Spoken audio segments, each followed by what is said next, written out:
Alors dans cette dernière partie, on va revenir sur la notion de déterminant au niveau des espaces vectoriels. Donc en fait, on peut calculer le déterminant d'un endomorphisme en dimension finie. Donc si on a un endomorphisme de E de dimension n par exemple, en fait on peut définir le déterminant de cet endomorphisme comme étant le déterminant de sa matrice.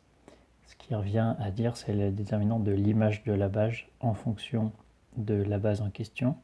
Et ce qui est assez intéressant sur cette propriété, c'est que ça ne dépend pas du choix de la base. Alors on va démontrer justement qu'avec le changement de base, le déterminant est invariant.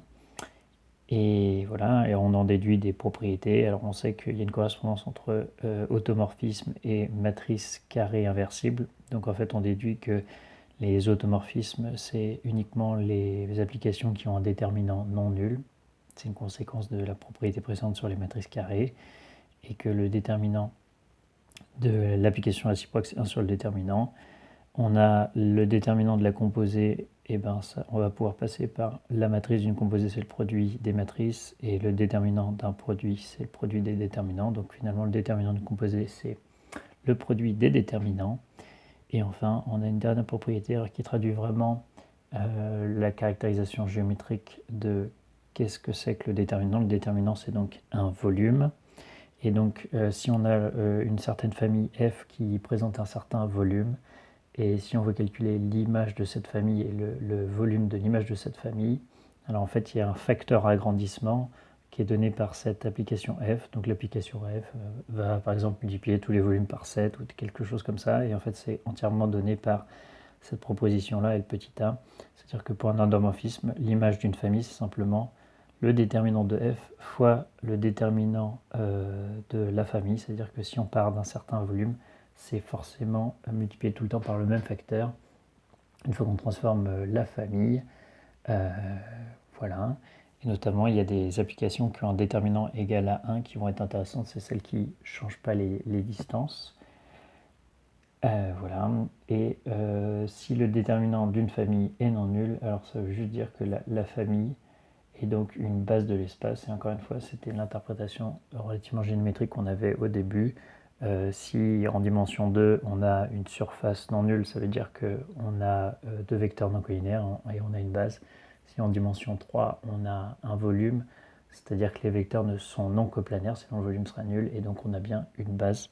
Et donc en fait, on a cette traduction, encore une fois, géométrique du déterminant, et ici qui se généralise en étant le déterminant, c'est-à-dire l'hypervolume est non nul, c'est seulement si la famille est une base. Alors la première chose qu'on va démontrer, c'est que la définition ne dépend pas du choix de la base. Autrement dit, on sait que le déterminant de f, c'est censé être le déterminant de la matrice de f, mais bien sûr dans une base. Alors je vais avoir deux bases, B1, et j'aimerais bien dire que ça ne dépend pas du choix, donc c'est-à-dire ça vaut aussi la matrice, le déterminant de la matrice de B2.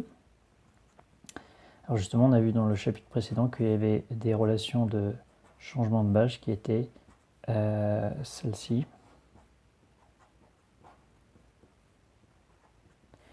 Avec P, une matrice de passage.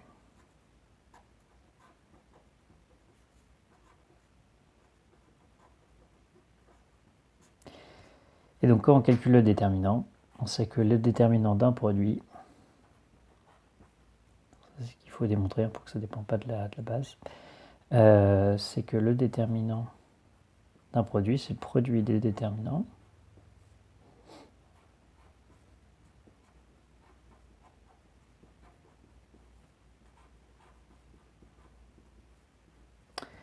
Voilà, alors sauf qu'ici on a un produit sur R ou sur C. Alors bon, ici on pourrait dire le déterminant de P-1 c'est 1 sur dette de P, mais je ne pense pas l'avoir démontré dans les vidéos encore. Donc ce qu'on peut faire pour le démontrer, c'est simplement, on va regrouper les termes celui-ci et celui-ci.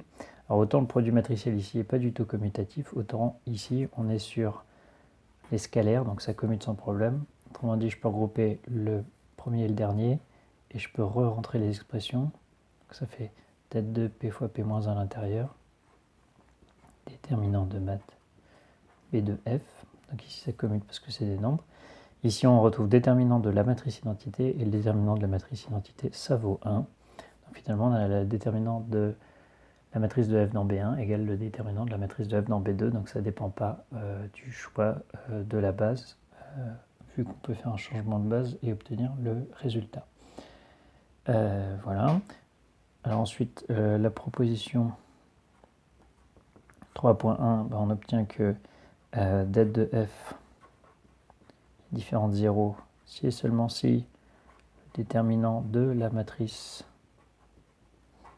de f est différent de 0. Ça, on a déjà démontré que ça voulait dire que la matrice était inversible. Et ça, dans le chapitre précédent, le chapitre 22, on a réussi à démontrer que ça voulait dire que si la matrice d'un endomorphisme est inversible, ça veut dire que c'est un automorphisme.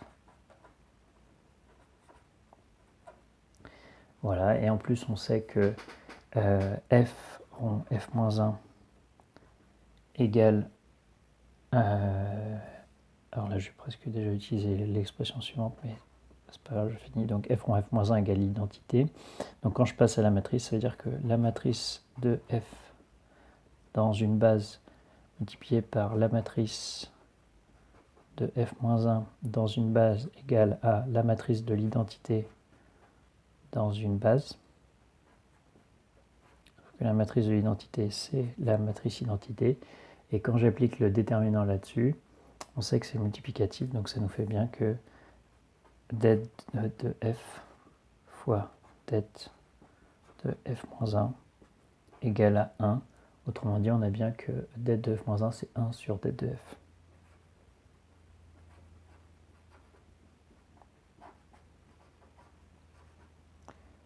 Voilà ce qui complète en entier la proposition 3.1.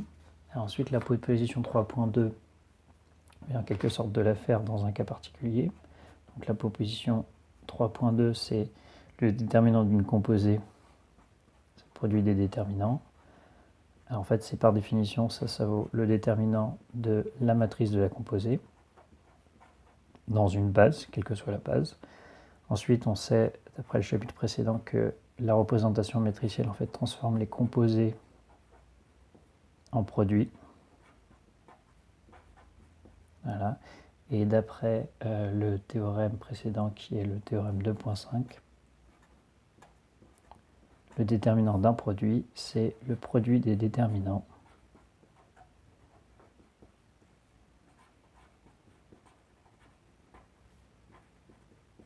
Et on retrouve ici det de g fois déterminant de g fois déterminant de f. Voilà ce qui nous démontre cette proposition 3.2. On peut essayer de faire cet exemple, c'est-à-dire si on prend phi qui a une matrice de 2 associée à m plus m1 avec a la matrice précédente, réussir à démontrer que ça c'est un automorphisme.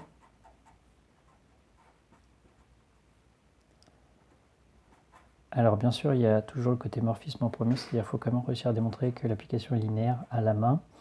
Phi de m1 plus lambda m2 égale ce qui me va bien, donc on va faire le détail ici. Correspond, on développe et on va obtenir le bon résultat. Ça fait AM1 plus M1A quand je regarde de l'autre côté, et de l'autre côté lambda facteur de A M2 plus M2A, ce qui vaut bien phi de M1 plus lambda phi de M2. Autrement dit, phi est un endomorphisme.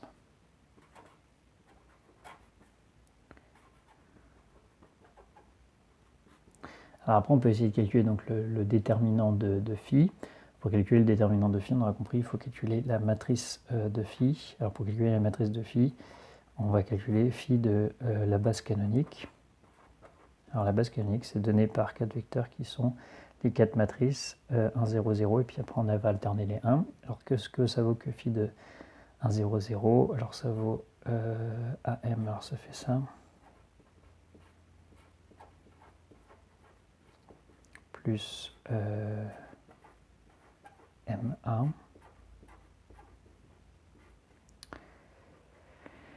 Voilà, et ensuite donc on fait le calcul. Alors ici on voit que la matrice qui est la plus simple, c'est celle qui est à droite, donc on ferait le produit en colonne. Et là, celle qui est la plus simple, c'est celle de gauche, donc le produit en ligne.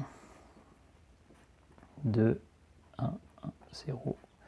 Voilà, et ainsi de suite. Alors, ça c'est le deuxième vecteur de la base canonique. Donc on obtient la même chose.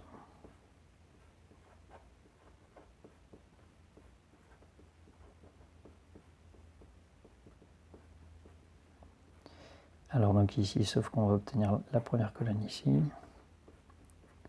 et plus la deuxième ligne en première ligne. Voilà, donc ça fait la matrice identité. Ensuite, phi.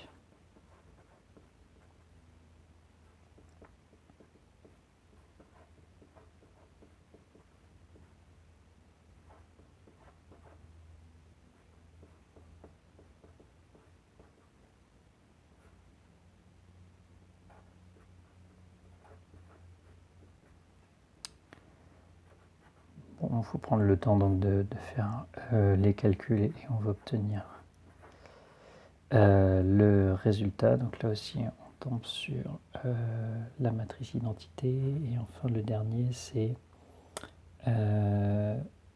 0, 0, 0, 1. Alors ici, on tombe sur 1, 1, 1, moins 1.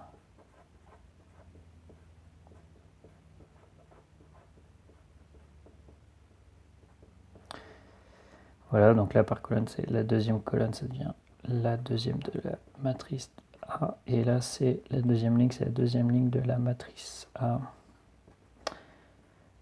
Donc on obtient 0, 1, 1, moins 2. Voilà, donc en fait ça c'est les images de la base canonique et ça permet d'écrire la matrice de phi. Alors la matrice de phi, on obtient, si je remets les images qui sont importantes, hein, c'est la matrice de phi dans la base canonique. La première colonne, c'est donc cette valeur-là. Alors, faire attention, c'est la décomposition dans la base canonique. Donc, en fait, c'est 2, 1, 1, 0. Ça, c'est l'image de ce vecteur-là. Ensuite, celui-ci, c'est 1, 0, 0, 1. Celui-ci, c'est le même, 1, 0, 0, 1. Et enfin, celui-ci, c'est 0, 1, 1, moins 2. Donc, ça, c'est la matrice de l'application linéaire dans la base canonique. Et après, on peut calculer le déterminant, qui c'est assez simple ici. Parce que donc le déterminant de phi est égal au déterminant de la matrice, ce qui se note simplement comme ça.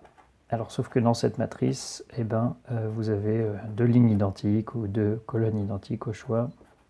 Autrement dit, le déterminant vaut 0, donc phi n'est pas un automorphisme.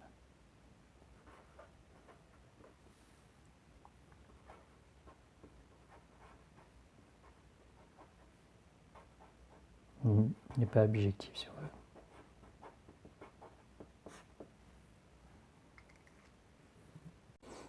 Alors donc on va maintenant faire la proposition 3.3, c'est-à-dire comment échanger le déterminant d'une famille par une application linéaire f.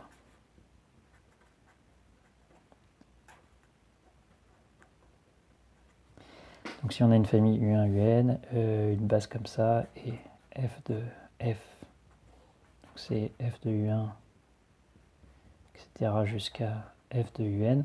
Alors en fait, ce qui nous importe, c'est pas vraiment la famille f, mais c'est ses coordonnées dans la base BE. Autrement dit, chacun des vecteurs ici correspond à des coordonnées. Alors souvent on écrit simplement, c'est la matrice de la famille dans la base BE. En fait, c'est simplement les coordonnées de U1, que je vais noter peut-être U1, 1, U1, 2, etc. jusqu'à U1n avec puis etc. C'est-à-dire qu'après, tac, jusqu'à le dernier vecteur, c'est UN, mais la première coordonnée jusqu'à UN, mais la nème coordonnée avec le vecteur UK. C'est en fait le vecteur de coordonnées UK1 jusqu'à UKN dans la base BE. Ça veut dire que c'est la somme pour les différentes valeurs J allant de 1 jusqu'à N des U, K, J, E, J. Donc ça, c'est des compositions, c'est les différentes coordonnées à la base BE. Autrement dit, si on obtient une matrice carrée, et on sait que justement F de UK, ça se décompose dans une certaine base, et les coordonnées, c'est la matrice de F dans la base BE, multiplié par le vecteur colonne des coordonnées.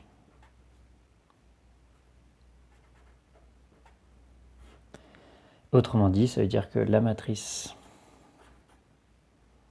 dans BE de F, qui est donc la famille de toutes les images, il manque un F de UN, et ça vaut le produit, ici on multiplie chacun des coordonnées par la matrice de F, autrement dit ça fait la matrice de F multiplié par chacune des coordonnées, mais vu que j'ai toute la famille, ça fait multiplié par la matrice de grand F, et une fois qu'on a écrit ça, on a fini la démonstration, parce qu'il suffit de passer au déterminant, et donc quand on passe au déterminant, on obtient ici que ça c'est le déterminant de F, ça c'est le déterminant d'un produit, donc c'est le produit déterminant, et le premier terme c'est tête de F, et le deuxième terme c'est tête de la famille.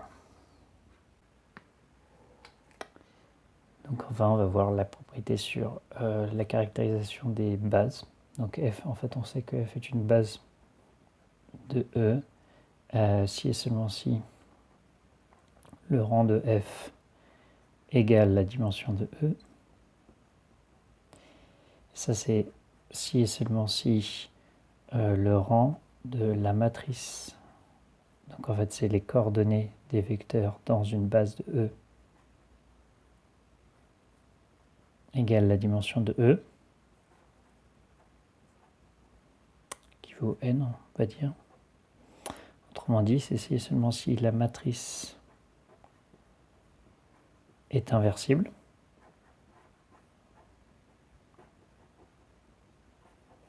Et donc ça, c'est équivalent à dire que le déterminant de cette matrice est non nul. Et ça correspond au déterminant de la famille.